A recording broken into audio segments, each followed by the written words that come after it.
korupsyon, laban sa droga. Ngayon, balikan na naman po ang droga sa lansangan, balikan na naman ang krimen sa lansangan, wala na naman takot ang mga kriminal at mga adik mag-drugs.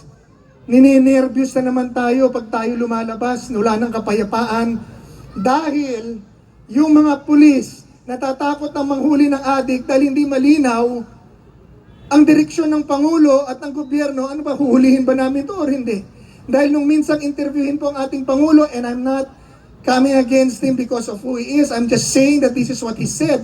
Ano ho ba, sabi ng reporter, ano ho ba ang inyong warning sa mga drug pusher at drug addict? Sabi, teka lang alam nyo, bahala sila sa buhay nila, gawin nila ang gusto nila. Basta kami, tuloy-tuloy lang kami sa aming ginagawa.